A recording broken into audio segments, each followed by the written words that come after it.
This little clip is going to be for dogs that test the auto sit. So there's a few ways dogs are going to test the auto sit.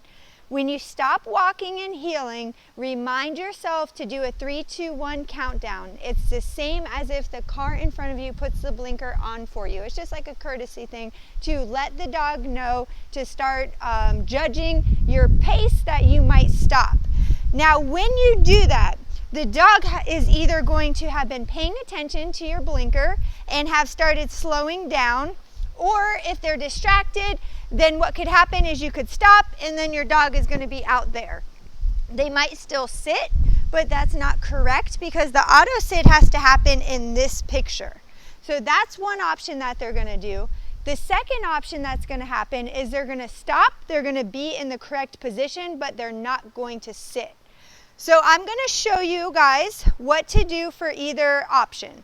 The first option is if I'm heeling my dog, I do my 3, 2, 1, and I make my stop, but boom, my dog's there. You're going to mark it with no. Good girl. Good girl, Ruby. Oh, you're so good. You get so happy. Heel. I mark my 3, 2, 1. No. Good girl.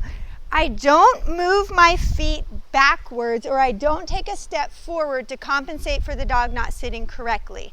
I am the target. The only thing I will allow you to do is rock your leg backwards just to create a little momentum to get the dog to go back into the correct position that we want. Heel. I'm doing my 3, 2, 1, slowing down. Oh, good girl. Okay, good job. Good girl. What a great demo you gave us. Thank you. Good. Ruby loves to have things in her mouth. Good. Okay. All right, so the second thing that could happen is I can make a stop and the dog not sit. So I'm going to kind of set her up a little bit and I'm heeling along. Say I make my stop. The dog doesn't sit. What I would do is I would mark it with no and pop my leash up. I wouldn't tell the dog to sit.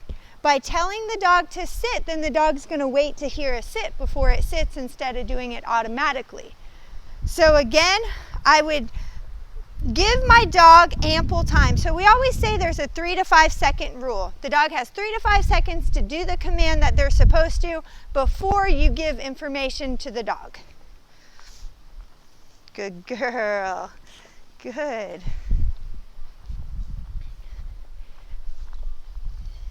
I'm going to set her up a little bit. No. Good.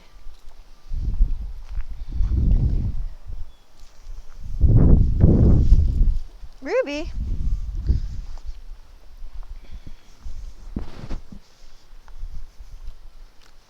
Good girl.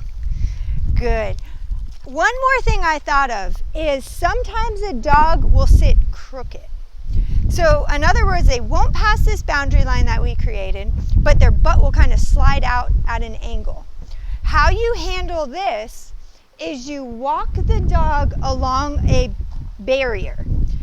By doing this, the dog has no other option but to sit in exactly the position you want them to sit. No. Good. So she's actually giving you the example for the second one, and I'll do it one more time.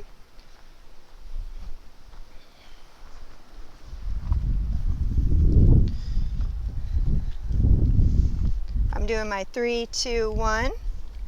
Good, Ruby. Heel. 3,